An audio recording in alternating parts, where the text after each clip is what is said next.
नमस्कार शेतकरी बांधवांनो, आज आपण गेवराईगोंगी येथील गणेश भाऊ साबळे यांच्या अद्रक प्लॉटवर आलो होतो आणि हा प्लॉट हार्वेस्टिंगला चालू आहे. आणि आज हा 3900 रुपये म्हणजे 3900 रुपयांना आज तारीख आहे 12/11/2025. आणि तुम्ही माल जर पाहायचा असेल, चायना लोक भरपूर म्हणते की बाबा चायनाचा माल असा आणि चायनाचा माल तसा.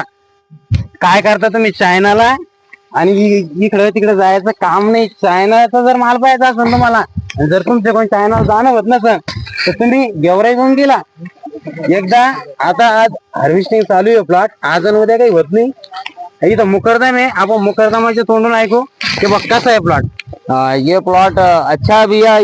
ये माल समझ लो कि ये पहली बार हम अच्छा माल निकाल रहे हैं। अच्छा वीआईपी माल है, मोटा माल है। ऐसा माल तुमने देखा नहीं कहीं? नहीं नहीं, ये पहला माल निकाल रहे, पहला बावर है ये असा जबरदस्त जबरदस्त माल। इथला जबरदस्त हे पूर्ण जे लेबर आहे हे सुद्धा इतके म्हणजे माल पाहून इतके खुश आहे. शेतकऱ्याच्या आनंदाला तर ही विषयच नाहीये. शेतकरी गणेश भाऊ आहे यांचा प्लॉट आहे. याच्या पाठीमागं पण आपण याचे व्हिडिओ बनवले होते.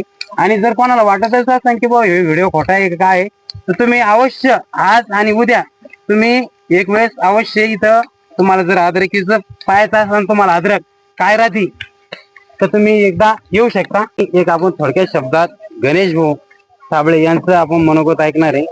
गणेश भाऊ नमस्कार. नमस्कार. काय भाव दिली अद्रक?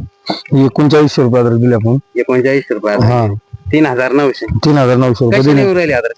एकदम भारी निवडली आणि आपल्याला क्वालिटी बी चांगली वाटली. तुम्ही घ्या. काय सांगता शेतकऱ्यांना? आता काय हे सांगायचं म्हणजे असं बाबा, शुभम अग्रिकल्चर सेवा केंद्र सोपनशील आपले त्याच्याकडून आपण काही माहिती नसताना बी याच्या मार्गदर्शन काम केलं. आपण औषधी त्यानं जे काय दिलं ते सोडलं बरोबर आहे. तर मग कशी वाटली रिझल्ट? रिझल्ट एकदम भारी वाटले बा आपल्याला. आता लोक तरी शेतकरी मित्रांनो, चायना जर तुम्ही जर पाहता अद्रकीमध्ये चायनाचं नाव होतं. चायनाचा पण माल याच्या पुढे फिका पडन. अशी इथं कंद निघून राहिली. इथं 2 किलो 3 किलो 2.5 किलोचे कंद.